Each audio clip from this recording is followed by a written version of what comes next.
अस्सलाम वालेकुम। आज जिस टॉपिक पे मैंने वीडियो बनानी है सॉफ्टवेयर इंजीनियरिंग सीरीज में, वो हमारे पास हैं activity diagrams. Activity diagrams is a really easy form of behaviour diagrams. ये बहुत ही एक आसान समझने में भी और बनाने में भी डायग्राम है, इस बेसिस पे कि इस जैसी आप डायग्राम्स पहले से बनाते हुए आ रहे होंगे, जो हमारे पास फ्लो चार्ट्स होते हैं बेसिकली।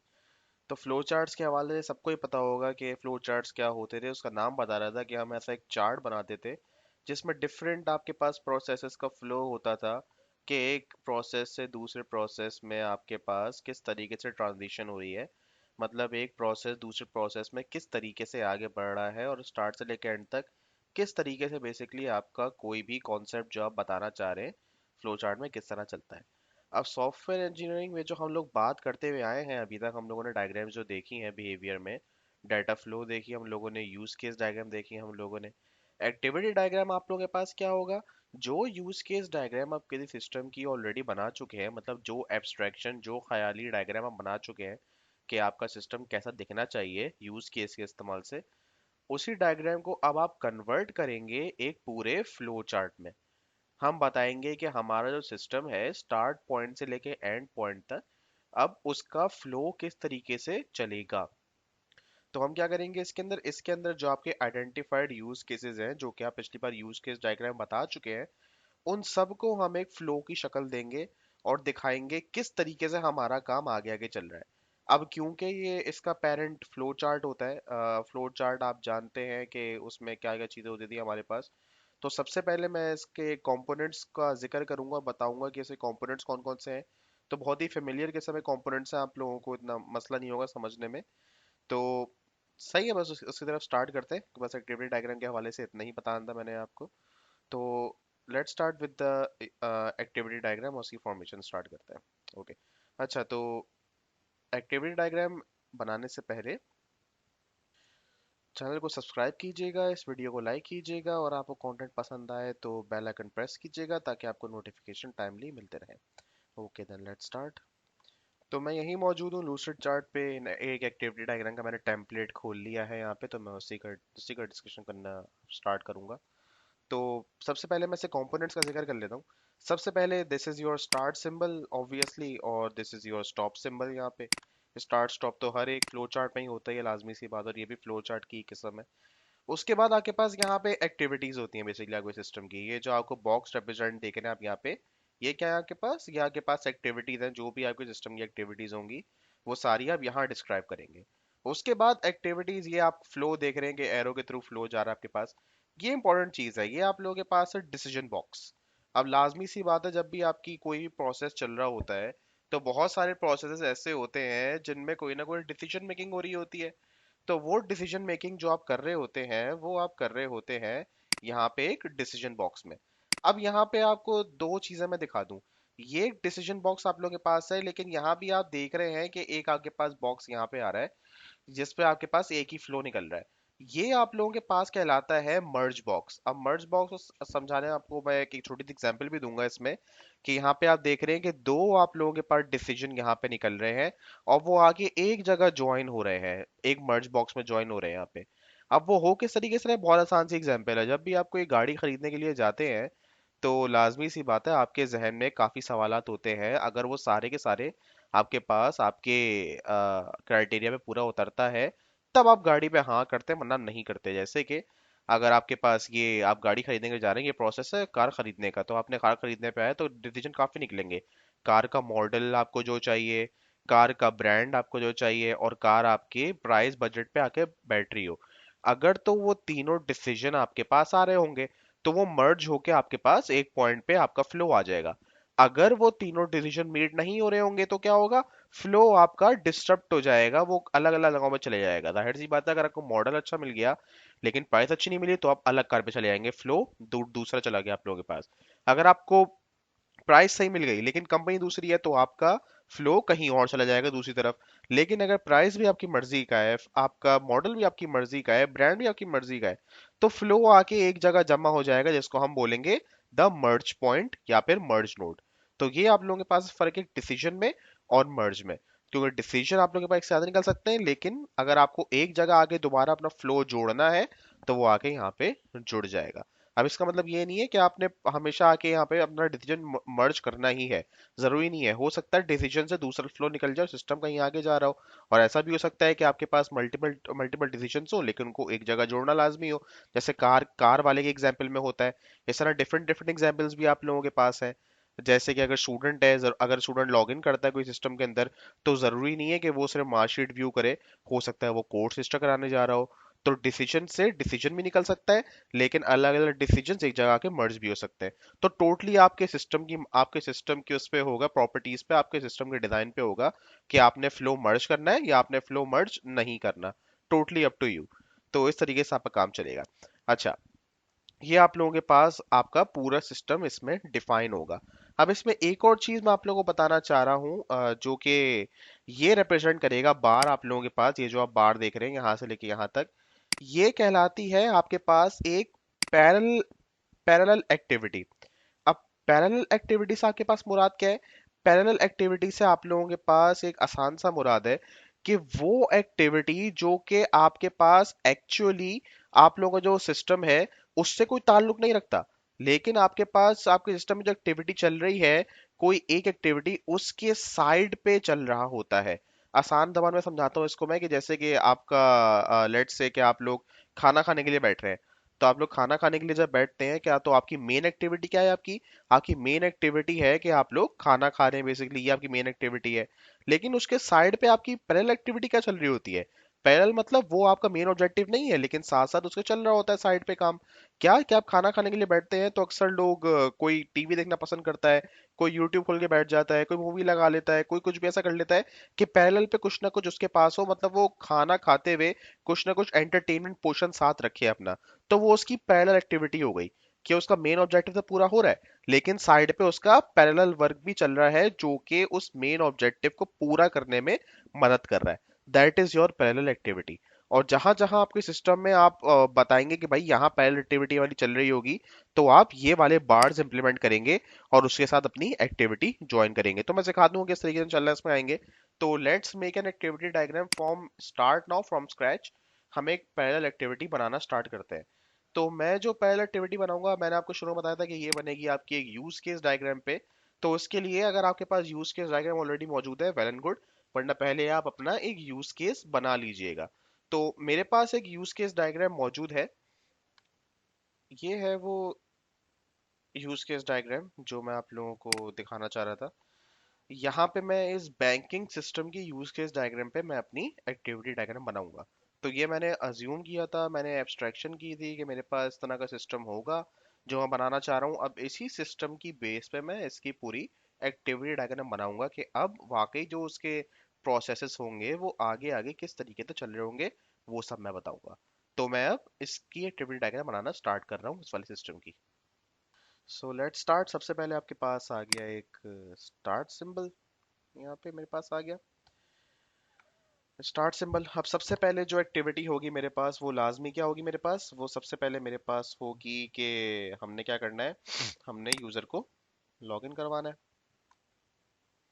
तो मैं क्या करूंगा? सबसे पहले बोलूंगा भाई कि ये हो गया मेरे पास, डेट है लॉगिन टू द सिस्टम, बस लॉगिन टू बैंकिंग सिस्टम। सही। मैंने सबसे पहले कर दिया कि लॉगिन टू द, जरा सा मैं जूम इन कर लूँ, इतना सही है। Log in to the banking system, ये मेरे पास यहाँ पे आ गया। अब log in to the banking system में आपके पास सबसे पहली चीज क्या होगी कि जब भी वो लॉग इन करना चाहेगा तो आपके पास लॉग इन, वो एक डिसीजन प्रॉम्प्ट करेगा। वो क्या डिसीजन होगा आपके पास? वो डिसीजन होगा, ब्रांचेस निकलेंगे दो। कौन से ब्रांचेस आएंगे आप लोगों के पास? आप लोगों के पास एक ब्रांच यहाँ पे आएगा जो बोलेगा कि भाई, एक ब्रांच यहाँ पे आएगा, एक ब्रांच यहाँ पे आएगा। यहाँ पे आपके पास डिसीजन निकलेगा, और डिसीजन आप लोगों के पास एक दो ब्रांचेस में जाएगा यहाँ पे, एक इसमें। अच्छा, वो यस ऑटोमेटिकली आ गया, चलो मैं चेंज कर दूंगा। ज़रूरी नहीं है वो यस या नो पे आप लिखें, वो चेंज कर सकते हैं आप। पहला तो कि रजिस्टर्ड यूज़र और नॉन रजिस्टर्ड यूज़र बेसिकली। तो अगर तो वो नॉन रजिस्टर्ड है तो मैं उसे रीडायरेक्ट कर दूंगा टुवर्ड्स द रजिस्ट्रेशन फॉर्म, कि भाई go and register yourself. Registration form में मैंने डायरेक्ट कर दिया उसे। सही है। अगर तो वो मेरे पास रजिस्टर्ड यूजर है तो मैं यहाँ पे आऊंगा, क्या मैं करूंगा, चेक बैलेंस पे सीधा ले जाऊंगा इसे, कि जाहिर है रजिस्टर्ड यूजर है तो वो ट्रांसफर करने आ रहा होगा अमाउंट, क्योंकि मैं बना रहा हूँ बैंक सिस्टम कि वो ट्रांसफर करने के लिए आ रहा है अमाउंट कोई किसी ना किसी को। सही है। तो अगर वो रजिस्ट्रेशन रजिस्ट्रेशन फॉर्म पे आ गया तो नेक्स्ट स्टेप क्या होगा मेरे पास, नेक्स्ट स्टेप होगा कि मैं इसे वापस रीडायरेक्ट कर दूंगा टुवर्ड्स दिस पोजीशन, कि वापस जाए। अब क्या होगा, रजिस्टर कर चुका है, वापस यहाँ पे आएगा, दोबारा पूछा जाएगा। अच्छा मैं यहाँ चेंज करना भूल गया, यहाँ पे है मेरे पास ये है नॉन रजिस्टर्ड, नॉन रजिस्टर्ड तो रजिस्ट्रेशन फॉर्म, और ये है रजिस्टर्ड। तो दो ब्रांचेस हैं, नॉन रजिस्टर्ड और रजिस्टर्ड। रजिस्ट्रेशन फॉर्म, वो रजिस्ट्रेशन फॉर्म भरेगा, वापस आएगा, दोबारा सवाल पूछा जाएगा भाई रजिस्टर्ड है नॉन रजिस्टर्ड है, तो गलत भरा होगा वापस जाएगा, नहीं तो यहाँ पे आ जाएगा चेक बैलेंस पे। ओके, तो फ्लो यहाँ तक आ गया मेरे पास। अब मैं आगे बढ़ूंगा। अब वो मेरे पास चेक बैलेंस पे आ चुका है, अब उसका बैलेंस चेक हो गया, उसका बैलेंस अवेलेबल है या नहीं। तो क्या होगा मेरे पास, यहाँ भी मेरे पास ब्रांचेस निकल रहे हैं, ब्रांच आएगा यहाँ पे, और मैं यहाँ पे ब्रांच आएगा मेरे पास, मैं ब्रांच को दूंगा यहाँ पे। अब यहाँ से दो डिसीजन निकलेंगे, ये तो सिंपल है, यस या नो, चेक बैलेंस पे। तो अगर उसका बैलेंस यस होगा मेरे पास तो मैं यहाँ निकालूंगा, अगर बैलेंस नो होगा, अगर बैलेंस नो होगा तो क्या होगा, अगर बैलेंस नो होगा तो एप्लीकेशन बनाने का कोई फायदा ही नहीं है, क्योंकि वो ट्रांसफर करने के लिए अमाउंट आया ना मेरे पास, अगर उसका बैलेंस नहीं होगा तो एप्लीकेशन वहीं पे उसके लिए एंड हो जानी चाहिए, because if you have no balance you can not transfer any money. तो सिंपल, आप डायरेक्ट करें उसे, बोले प्लीज लीव द सिस्टम, आके उसका बैलेंस नहीं है उसके पास, सिंपल।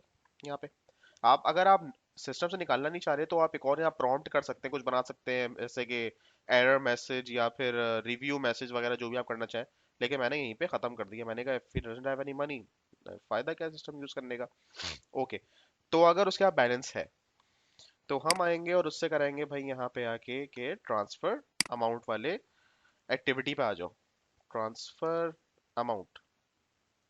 ओके, तो ट्रांसफर अमाउंट से एक ही चीज निकलेगी, of course if it doesn't want to transfer तो आप क्या कर सकते हैं, if it doesn't want to transfer तो आप दो काम कर सकते हैं, या तो उसे दोबारा आप डिसीजन बॉक्स पे ले जाएं, यस नो वाले, ये वाले, या फिर आप यहीं से उसे फारिग कर देंगे, अगर ट्रांसफर नहीं करना देन ओके फिनिश एप्लीकेशन वहाँ पे। तो मैं दोबारा वहाँ पे कर देता हूँ ट्रांसफर अमाउंट, अगर वो यहाँ पे नो करेगा तो सही है, डिसीजन बॉक्स से निकाल सकते हैं, जरा देर में निकालते हैं डिसीजन बॉक्स, पहले हम वो कंप्लीट कर लें।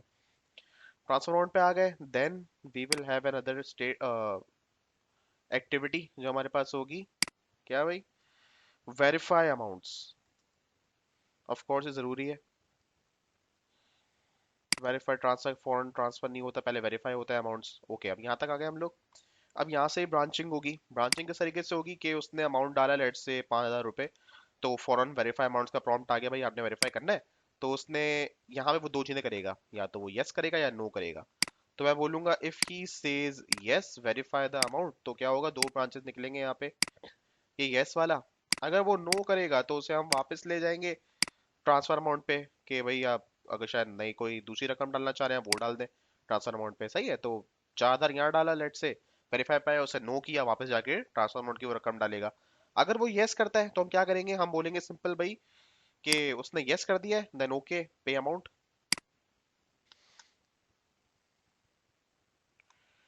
दिस पॉइंट हम आएंगे यहाँ पे क्या भाई, पे अमाउंट्स पे, पे अमाउंट्स।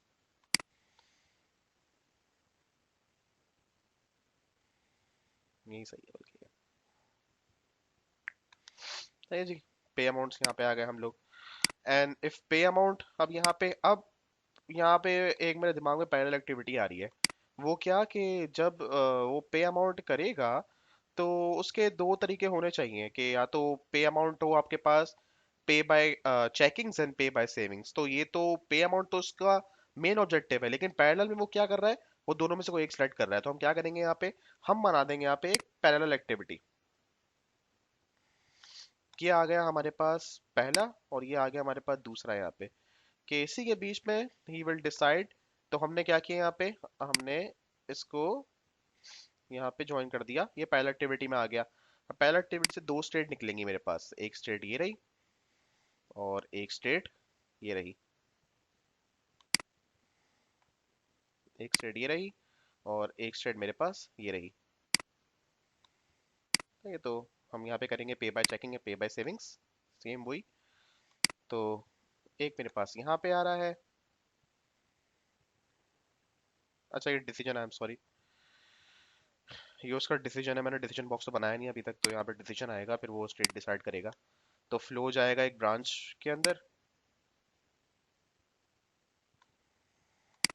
फ्लो जाएगा ब्रांच के अंदर यहाँ पे। मैं जरा सा सही कर लूँ उसे, बड़ा कर दूँ साइज को थोड़ा। सही है, तो आई डिड दिस, मैंने यहाँ पे जरा सा साइज इंक्रीज कर दिया थोड़ा। अगेन वही पहला एक्टिविटी में चलेगा, पे अमाउंट्स ही वांट्स टू पे फ्रॉम चेकिंग्स और पे फ्रॉम सेविंग्स। अब ये जाहिर है दो डिसीजन है, लेकिन आंसर एक ही आना है इनका। तो यहाँ पे क्या होगा मेरे पास यहाँ पे मर्ज हो जाएगा काम, फ्लो मेरे पास यहाँ पे मर्ज हो जाएगा, और वो मेरे पास फ्लो यहाँ पे आ जाएगा, ये मेरे पास यहाँ तक फ्लो आ जाएगा, और ये मेरे पास पहले एक्टिविटी यहाँ पे खत्म हुई। We don't need any yes or no, this is a merge node basically. तो ये मेरे पास यहाँ तक हो गया। तो ये पहला एक्टिविटी ये सब पैरेलल में चल रहा होगा, मेरे पास यहाँ पे आंसर आएगा, और मेरे पास यहाँ पे अमाउंट्स हो रहा होगा। अच्छा, अब जो भी मेरे पास पैरेलल एक्टिविटी का आंसर निकलेगा, that is the last activity of my system, क्योंकि मेरा मेन गोल अचीव हो गया, that is for user to transfer amount. तो मैंने क्या किया, जैसे ही आंसर आ गया मेरे पास, मैंने पैरेलल एक्टिविटी का फ्लो वापस स्टॉप में कर दिया, एंड दैट सेट मेरे यहाँ पे सिस्टम जो छोटा सा था for transferring amount in a bank online banking system, वो मेरे पास यहाँ पे कंप्लीट हुआ। तो मैंने यहाँ पे अपना सिस्टम बना लिया, स्टार्ट किया, मैंने लॉग इन किया बैंक सिस्टम पे। रजिस्टर्ड है तो चेक बैलेंस सीधा, नॉन रजिस्टर्ड है तो रजिस्ट्रेशन फॉर्म वापस आएगा, फिर दोबारा बोलेगा। रजिस्टर्ड हो जाएगा तो यहाँ आ जाएगा दोबारा। If he has amount transfer amount no, तो सीधा मेरे पास एप्लीकेशन खत्म। ट्रांसफर अमाउंट है उसको हो गया वेरीफाई अमाउंट्स में। वेरीफाई अमाउंट्स में उसके पास क्या हुआ, दो यहाँ पे आके ब्रांच निकला। यस, अच्छा मैं एक चीज भूल गया इसमें, मैंने वेरीफाई अमाउंट का नो का नहीं बनाया ब्रांच। अच्छा आई सी, नहीं नो बनाया, बल्कि आई एम सॉरी, नो का बनाया। दोबारा अगर उसका वेरीफाई अमाउंट किया, उसने नो पे क्लिक किया कि भाई ये सही अमाउंट मैंने नहीं डाला, वापस जाओ ट्रांसफर अमाउंट करो, यस, तो पे अमाउंट्स में आ जाओ यहाँ पे। तो यहाँ पे वो आगे गया, पे अमाउंट्स के बाद क्या किया उसने, यहाँ पे अमाउंट्स में वो डिसाइड करेगा पैरेलल एक्टिविटी में, पैरेलल में डिसाइड करेगा कि भाई उसे पे फ्रॉम चेकिंग करना है या पे फ्रॉम सेविंग करना है, क्योंकि मेन ऑब्जेक्टिव तो पे अमाउंट्स ही है। उसने डिसाइड किया पैरेलल में यहाँ पे आके, और फ्लो यहाँ पे आपके पास मर्ज हुआ, जो भी आंसर आएगा वो एक ही आंसर होगा। यहाँ पे आया और निकला कहाँ का के, फाइनल यहाँ पे स्टॉप हुआ। तो इस तरीके से आपकी एक एक्टिविटी डायग्राम आपके पास पूरी कंप्लीट हुई फॉर अ बैंकिंग सिस्टम। ये तरीका है आप लोग, जिससे आप लोग अपना पूरा यूज केस जो आपने एक एब्स्ट्रैक्शन बनाई हुई होती है, उसको कन्वर्ट करते हैं इन एन एक्टिविटी डायग्राम, और सिस्टम एक्सप्लेन करते हैं from the start process to the end process. तो होपफुली आपको अब एक्टिविटी डायग्राम समझ में आ गई होगी। Now you can make your own activity diagram for any system, जो भी सिस्टम आप चाहते हैं उसकी एक्टिविटी डायग्राम आप बना सकते हैं। Okay then next next video मुलाकात होगी। Thank you so much.